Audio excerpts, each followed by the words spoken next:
Sir, Pinarayi governor പോര് അല്ലെങ്കിൽ സംസ്ഥാന സർക്കാർ ഗവർണർ പോര് ആ അതങ്ങനെ അങ്ങനെ തന്നെ നിൽക്കുകയാണ്. ആ മഞ്ഞുരുകുന്നില്ല. നമ്മുടെ മുഖ്യമന്ത്രിയും ഗവർണറും തമ്മിൽ കൂടിക്കാഴ്ചയൊക്കെ നടത്തിയപ്പോൾ എല്ലാവരും വിചാരിച്ചു ഇതിപ്പോൾ ഉടനെ തന്നെ ഇതിനൊരു സമാപനം ഉണ്ടാകും എന്നാണ്. പക്ഷെ എന്തുകൊണ്ടോ ഇതങ്ങോട്ട് മുന്നോട്ട് പോകുന്നില്ല, അവിടെ തട്ടി നിൽക്കുകയാണ്. ഉന്നത വിദ്യാഭ്യാസ മന്ത്രി ആർ ബിന്ദുവുമായിട്ട് ഒട്ടും തന്നെ ഗവർണർ വിട്ടുവീഴ്ചയ്ക്ക് തയ്യാറല്ല. എന്താണ് സാർ ഈ ഗവർണർ ഇങ്ങനെ കടുംപിടുത്തം പിടിക്കുന്നതിൻ്റെ കാരണം എന്താണ്? പിണറായി മഞ്ഞൊരുക്കാനുള്ള ശ്രമം നടത്തിക്കൊണ്ടിരിക്കുകയാണ്. അതെ, പിണറായിക്ക് ഇത് ഒരുക്കണമെന്നുണ്ട്. കാരണം അറിയാലോ, സ്വകാര്യ സർവകലാശാല ബില്ല് വരുന്നു. അതുപോലെ തന്നെ ഈ മറ്റു പല കാര്യങ്ങളും ഡിജിറ്റൽ സർവകലാശാലയിൽ ഓഡിറ്റ് വേണമെന്ന് പറഞ്ഞു. അപ്പോൾ കഴിഞ്ഞ കാലങ്ങളിൽ നടന്ന കാര്യങ്ങൾ ഓഡിറ്റ് ചെയ്യുമ്പോൾ അഴിമതി പുറത്തു വരും. അങ്ങനെ വലിയ ആക്ഷേപങ്ങൾ. സിസ തോമസ് കൊടുത്ത റിപ്പോർട്ട് സംസ്ഥാന സർക്കാരിന് എതിരാണ്. അപ്പോൾ ഇതൊക്കെ കൊണ്ട് പിണറായി വിജയൻ മുഖ്യമന്ത്രിക്ക് ഇതിൻ്റെ അപകടം അറിയാം. പക്ഷെ എന്തോ ഗവർണർ വഴങ്ങുന്നില്ല. അത് മുഖ്യമന്ത്രിയുമായിട്ട് ഗവർണർക്ക് പ്രശ്നമൊന്നുമില്ല. പക്ഷേ ആർ ബിന്ദു കടന്നു വരുമ്പോഴാണ്, ഉന്നത വിദ്യാഭ്യാസ മന്ത്രി എന്നുള്ള നിലയ്ക്ക് ആർ ബിന്ദു കടന്നു വരുമ്പോഴാണ് ഈ പ്രശ്നം തുടങ്ങുന്നത്. പിണറായിക്ക് ഭവിഷ്യത്ത് നന്നായിട്ട് അറിയാം. അതുകൊണ്ടാണല്ലോ ആ കൂടിക്കാഴ്ച നടത്തിയത്. അതെ, ഇതിനിടയ്ക്ക് തന്നെ ശിവൻകുട്ടിയും കറക്റ്റ് മർമ്മത്തിൽ തന്നെയാണ് ഗവർണർ പിടിച്ചിരിക്കുന്നത്. ഇതിനിടയ്ക്കാണ് ശിവൻകുട്ടിയും മന്ത്രി ബിന്ദുവും കൂടെ ആ VC-മാര് RSS നടത്തിയ ജ്ഞാനസഭയിൽ പങ്കെടുത്തതിൻ്റെ പേരിൽ കൊമ്പ് കോർത്ത് നിൽക്കുകയാണ്. അതിൻ്റെ പേരിൽ വലിയ പൊല്ലാപ്പുണ്ടാക്കുകയാണ്. ഗവർണർ അത് നോക്കി വെച്ചിട്ടുണ്ട്. അത് ഇവർ രണ്ടുപേരുമാണ് ചിത്രത്തിൽ വരുന്നത്. അല്ല, ഒന്നാമത് ഈ RSS സർസംഘചാലക് പങ്കെടുത്ത പരിപാടിയാണ്. അതിലാണ് ഈ VC-മാർ പങ്കെടുത്തിരിക്കുന്നത്. ക്ഷണിക്കപ്പെട്ടിട്ടാണ്, അല്ലാതെ അവരാരും വലിഞ്ഞു കയറി അവിടെ ചെന്നതല്ല. അതെ, അവരെ കാലടി സംസ്കൃത സർവകലാശാലയും ഒക്കെയായി ബന്ധപ്പെട്ട് നടന്ന പരിപാടിയിൽ അവരെ ക്ഷണിച്ചു. വിദ്യാഭ്യാസ വിചക്ഷണന്മാരെന്നുള്ള നിലയ്ക്ക് അവരെ ക്ഷണിച്ചത് കൊണ്ടാണ് അവർ പങ്കെടുത്തത്. അത്തരം പരിപാടികളിൽ അവർ പങ്കെടുക്കാൻ പാടില്ല എന്ന് നിയമം ഉണ്ടെങ്കിൽ അവർ പങ്കെടുക്കില്ല. അല്ല പ്രശാന്ത്, അത് അവിടെ എന്താ, അവിടെ വിവരം വിളമ്പുകല്ലേ. അല്ല, അവിടെ എന്താ അയിത്തം? എനിക്കതാ മനസ്സിലാകാം. അതിനെന്താണെന്നറിയാമോ? ഞാൻ കാണുന്നതെന്നറിയാമോ? ഈ സംസ്കൃതം എന്ന് കേൾക്കുമ്പോഴേ ഇവർക്ക് ഒരുതരം പിന്നെ പഴയ CPM നേതാക്കള് പേരെടുത്ത് ഞാൻ പറയാം. നമ്മുടെ P ഗോവിന്ദപിള്ള സാർ, അദ്ദേഹത്തിന് PK Vasudevan Nair, E Chandrasekharan Nair, KV Surendranath, ഇവർ വെളിയം ഭാർഗവനൊക്കെ നന്നായിട്ട് സംസ്കൃതം പഠിച്ചിട്ടുണ്ട്. അത് CPM-ൽ ഒരുപാട് നേതാക്കൾ നന്നായിട്ട് സംസ്കൃതം പഠിച്ചവരുണ്ടായിരുന്നു പഴയ കാലത്ത്. ബാലാനന്ദനൊക്കെ അറിയാമല്ലോ, CET-ന്റെ നേതാവായി. എൻ്റെ ഒരു സുഹൃത്ത് സംസ്കൃതം പ്രൊഫസറായിരുന്നു മദ്രാസ് ലയോള കോളേജിൽ. അദ്ദേഹം വിരമിച്ചു. അദ്ദേഹത്തിന് ഈ സിനിമാ വാസനയുണ്ട്. 2 സിനിമ സംസ്കൃതത്തിൽ ചെയ്തു. ഇവിടെ തിയേറ്ററിൽ കിട്ടത്തില്ല ഓടിക്കാൻ, ഇവിടെ ചലച്ചിത്ര അക്കാദമി സമർപ്പിച്ചിട്ട് IFFK-യിൽ ഇത് കൊണ്ടുവരാൻ നോക്കിയിട്ട് അതിന് തടഞ്ഞ കക്ഷികളാണ്. അതിപ്പോൾ ഇപ്പോഴത്തെ CPM നേതാക്കൾക്കൊക്കെ സംസ്കൃതം കേൾക്കുമ്പോൾ, അതേസമയം അറബി എന്ന് കേട്ടാൽ അവർ ചാടി വീഴും, ഉറുദു എന്ന് കേട്ടാൽ അവർ തേനും പാലും ഒഴുക്കും. കാവി കൊടുത്തോണ്ട് നിങ്ങൾക്ക് റോഡിലൂടെ കടന്നാൽ ഉടനെ പറയത്തില്ലോ അവൻ സംഖ്യ. ഇതെന്താ ഇത്? ഒരു ചാപ്പകുത്തലാണ്. ആ കളറൊന്നും അവർക്ക് വേണ്ടിയൊന്നും മാറ്റി. അത് സർവകലാശാലയിൽ നടപ്പാക്കാൻ ഇവർ ശ്രമിച്ചാൽ ഗവർണർ വകവെച്ചു കൊടുക്കില്ല. അതാണ്, ഗവർണർ നല്ല ഒന്നാം തരം കറകളഞ്ഞ RSS-കാരനാണെന്ന് എല്ലാവർക്കും അറിയാം. അമിത്ഷായെ ആർലേക്കറെ ഇങ്ങോട്ട് വിട്ടിരിക്കുന്നതിന് പിന്നിലുള്ള നിരവധി കാരണങ്ങൾ. ഇവര് വിചാരിച്ചത് എന്താന്ന് വെച്ചാൽ, ആരിഫ് മുഹമ്മദ് ഖാനെ പാക്ക് ചെയ്തു, ഇനിയിപ്പം വരുന്ന സാധനത്തിനെ നമുക്ക് എങ്ങനെയെങ്കിലും അടിച്ചുകൂട്ടി ഒതുക്കാം.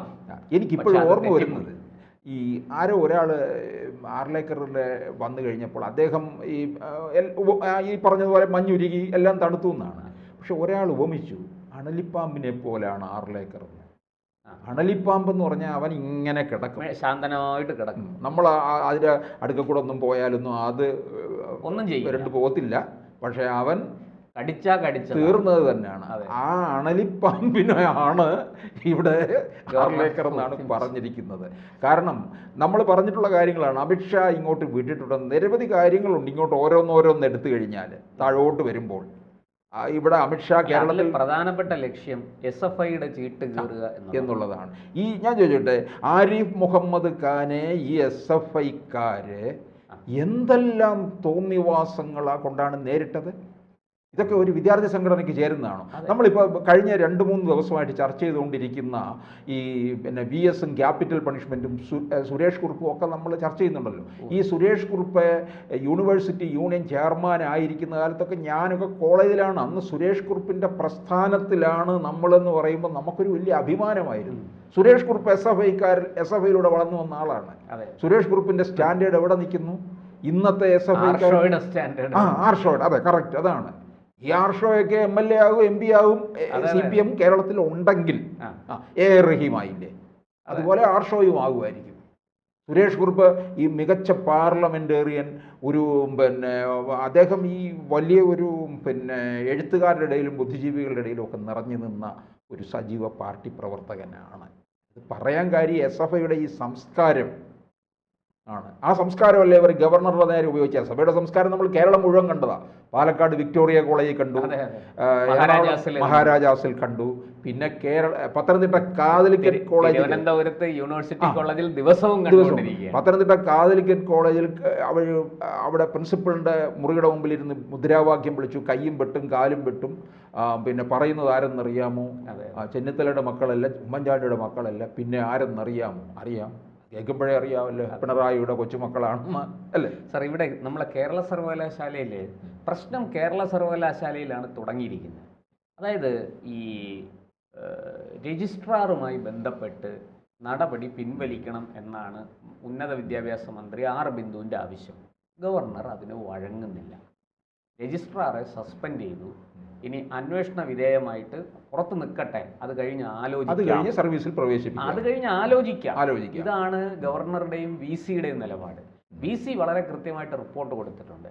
ഈ ഗവർണറെ അപമാനിച്ചുകൊണ്ടാണ് ഇടത് സിൻഡിക്കേറ്റ് അംഗങ്ങൾ യോഗം ചേർന്ന് പിൻവലിച്ചത്, സസ്പെൻഷൻ പിൻവലിച്ചത്. പക്ഷെ അതിന് സാധുതയില്ല, കാരണം VC ഒപ്പിട്ടിട്ടില്ല അതിൽ. അല്ല, അങ്ങനെ സിൻഡിക്കേറ്റിന് അത് സസ്പെൻഷൻ പിൻവലിക്കാനൊക്കെ ഇവർ വിചാരിച്ചെന്താന്ന് വെച്ചാൽ ഈ ഉമ്മാക്കി കാണിക്കുമ്പോൾ ഗവർണർ പേടിച്ചു പോകും. അല്ല, അവരുടെ വിചാരം ഒന്നറിയാമോ? പിന്നെ ചാൻസലർ ആണല്ലോ ഗവർണർ. അപ്പൊ ഗവർണറൊക്കെ എന്നും ഇവരുടെ പാവകളായിട്ടിരിക്കും. ഇവർ കീ കൊടുക്കുന്നതിനനുസരിച്ച് ഓടിക്കൊള്ളും. പക്ഷേ ഇവർ മനസ്സിലാക്കാതെ പോയൊരു കാര്യമുണ്ട്. ഈ വെടിക്കെട്ടുകാരൻ്റെ വീട്ടിലെ പട്ടിയെ ഉടുക്കു കൊട്ടി പേടിപ്പിക്കാൻ പോയാൽ എന്തായിരിക്കും അവസ്ഥ? അതാണ് ഇപ്പോൾ ഈ സിൻഡിക്കേറ്റ് അംഗങ്ങളും രജിസ്ട്രാറിൻ്റെ ചീട്ടും. സത്യത്തിൽ SFIയുടെ ചീട്ട് കീറുന്നതിന് മുമ്പേ ഗവർണർ രജിസ്ട്രാറുടെ ചീട്ട് കീറി കൈ കൊടുത്തു. ഇതാണ് സംഭവിച്ചത്. അപ്പോൾ അവിടെയാണ് ഈ വിഷയം. എനിക്ക് തോന്നുന്നു ഈ രജിസ്ട്രാറുടെ കാര്യത്തിൽ തട്ടിയാണ് ഇതിങ്ങനെ നിൽക്കുന്നത്. ഈ രജിസ്ട്രാറെ കൈവിടാനും വയ്യ, കൈവിടാതിരിക്കാനും വയ്യ. കൈവിട്ടാൽ രജിസ്ട്രാർ പിണങ്ങും, കൈവിടാതിരുന്നാൽ ഗവർണർ വഴങ്ങില്ല. ഇപ്പോൾ ശരിക്കും പറഞ്ഞാൽ ഒരു വല്ലാത്ത അവസ്ഥയിൽ, കഴിച്ചിട്ടിറക്കാനും വയ്യ, മധുരിച്ചിട്ട് തുപ്പാനും വയ്യാത്ത അവസ്ഥയിൽ എത്തിയിരിക്കുന്നത് മന്ത്രി ബിന്ദുവാണ്. ഇനി ഇതിൻ്റെ വേറൊരു ഭവിഷ്യത്തോടെ പറയട്ടെ.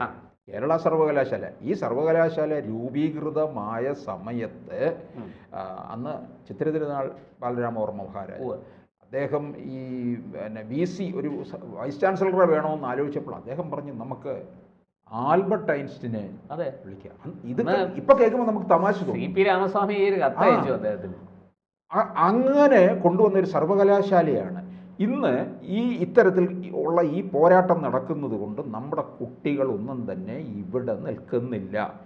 അവരൊക്കെ സാറ് നമ്മുടെ പ്രധാനപ്പെട്ട കോളേജുകളിലെ ആർട്സ് ആൻഡ് സയൻസ് സബ്ജക്റ്റുകളിൽ 50,000-ലധികം കുട്ടികളുടെ സീറ്റുകൾ വേക്കൻ്റ് ആണ്.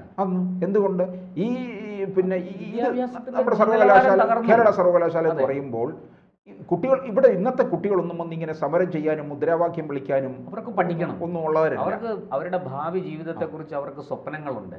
അവർ വളരെ കൃത്യമായിട്ട് ലക്ഷ്യബോധത്തോടു കൂടി പോവുകയാണ്. അതിൻ്റെ ഇടയിൽ ഈ മുദ്രാവാക്യം വിളിക്കാനും അടിയുണ്ടാക്കാനും കുറച്ച് SFIക്കാരെ കിട്ടുമെന്നല്ലാതെ, അല്ലെങ്കിൽ ക്രിയേറ്റീവ് ആയിട്ടുള്ള ഒരു കാര്യത്തിനാണെങ്കിൽ ആവശ്യത്തിന് മുദ്രാവാക്യം വിളിക്കാം. ഇന്നത്തെ കുട്ടികൾക്ക് രാഷ്ട്രീയ ബോധമൊക്കെ ഉണ്ട്, അതില്ലാത്തതൊന്നുമില്ല. പക്ഷെ അവർക്ക് ഈ മുദ്രാവാക്യം വിളിച്ചുള്ള കളിയില്ല താല്പര്യം. അടിപിടിയും കലഹവും പോലീസ് കേസിലൊന്നും അവർക്ക് താല്പര്യമില്ല. അത് ഇപ്പോഴും ഇവർ കാലം മാറി. ഇവരിപ്പോഴും കഴിഞ്ഞ ദിവസം ഒരാൾ എൻ്റെ ഒരു സുഹൃത്ത് പറഞ്ഞാണ്, ഇപ്പോഴും 50 വർഷം മുമ്പുള്ള കുമാരപിള്ള സാറിൽ നിൽക്കുകയാണ്. അവിടുന്ന് CPM ഒട്ടും വളർന്നിട്ടില്ല എന്നാണ്. അത് സർക്കാരിൻ്റെ പ്രവർത്തനങ്ങൾ. പക്ഷേ അവരുടെ കാര്യങ്ങൾക്കും അവരുടെ മക്കളുടെ കാര്യങ്ങൾക്കും യാതൊരു വിഘ്നവും ഇല്ല. അത് സ്വകാര്യ കോളേജും ഒക്കെ നമുക്കറിയാം. പിണറായിയുടെ മകൾ പഠിച്ചത് എവിടെ, കോയമ്പത്തൂരും അല്ലേ അതെ അതെ ഒക്കെയാണെന്ന് അതൊക്കെ നമുക്കറിയാം. അങ്ങനെയാണ്. അതാർക്കും ചോദ്യം ചെയ്യാൻ അവകാശമില്ല. അത് അവരുടെ സ്വാതന്ത്ര്യമാണെന്ന് പറയും. പക്ഷേ നമ്മുടെ മക്കൾക്കൊന്നും ആ സ്വാതന്ത്ര്യം വേണ്ട എന്നാണ്. എന്തായാലും ഈ ഗവർണർ പിണറായി പോര് ഒരു വിധത്തിലും അവസാനിക്കുന്ന മട്ട് ഇല്ല. അതിപ്പോൾ VS അതുപോലെ തന്നെ മറ്റു പല വിഷയങ്ങൾ വന്നല്ലോ. ഇപ്പോൾ ക്യാപിറ്റൽ പണിഷ്മെൻറ്റും പിരപ്പങ്കോട് മുരളിയും നമ്മുടെ സുരേഷ് കുറുപ്പും ഒക്കെ കയറി വന്നതുകൊണ്ട് ഇതൊന്ന് മുങ്ങിപ്പോയെന്നേ ഉള്ളൂ. പക്ഷെ അതവിടെ അതിരൂക്ഷമായിട്ട് നിൽക്കുകയാണ്. ഒരു വിധത്തിലും അതിന് എന്തെങ്കിലും ഒരു കുറവ് വന്നതായിട്ട് തോന്നുന്നില്ല. എന്തായാലും രജിസ്ട്രാറുടെ കാര്യത്തിൽ കണ്ടു തന്നെ അറിയണം എന്താണ് സംഭവിക്കാൻ പോകുന്നത്.